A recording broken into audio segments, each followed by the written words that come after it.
148મી રથયાત્રાને હવે ગણતરીના કલાકો બાકી છે અને અમદાવાદના જગન્નાથ મંદિરે તડામાર તૈયારીઓ ચાલી રહી છે. ત્યારે મંદિરમાં ધામધૂમથી વિવિધ ધાર્મિક કાર્યક્રમો યોજાઈ રહ્યા છે. આજે ભગવાન જગન્નાથને વિશેષ સોનાવેશના શણગાર કરવામાં આવ્યા. રથયાત્રાના આગળના દિવસે શહેરના જગન્નાથ મંદિરમાં ભગવાન જગન્નાથ, બહેન સુભદ્રા અને ભાઈ બલરામને સોનાવેશ ધારણ કર્યા છે. ભગવાન જગન્નાથના અલૌકિક સોનાવેશના દર્શન માટે ભક્તોમાં ભારે ઉમંગ જોવા મળ્યો. સોનાના મુકટ, હાર, કંગન અને વસ્ત્રો સાથે ભગવાનનો શણગાર ભક્તો માટે આકર્ષણનું કેન્દ્ર બન્યા. મંદિરમાં રથયાત્રા માટે તૈયાર ત્રણેય રથોની પ્રતિષ્ઠા વિધિ તેમજ પૂજન વિધિ પણ સંપન્ન થઈ ગઈ. શાસ્ત્રોક્ત મંત્રોચ્ચાર અને વૈદિક રીતથી રથોને પૂજવામાં આવ્યા. સાથે આજે 18 ગજરાજોની પણ પૂજા કરવામાં આવી.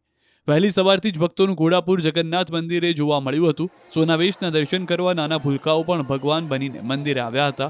હિન્દુ દેવી દેવતાઓના વેશ ધારણ કરી બાળકો મંદિરે આવતા ભક્તોમાં ભારે ઉત્સાહ છવાયો હતો. પહેલીવાર રથ પર આ તમામ દેવી દેવતા બનેલા બાળકો સવાર થયા. વિષ્ણુના 10 અવતાર લક્ષ્મી, દુર્ગા, સરસ્વતી સહિતની વેશભૂષા સાથે બાળકો આવ્યા હતા. આ સાથે જ નાથની નગર યાત્રાના રથ મંદિરમાં પ્રાંગણ વાજતે ગાજતે સાથે મૂકવામાં આવ્યા. QR કોડ સ્કેન કરો અને ડાઉનલોડ કરો ન્યૂઝ 18 એપ. મેળવો ગુજરાત અને દેશ દુનિયાની પળે પળની અપડેટ્સ.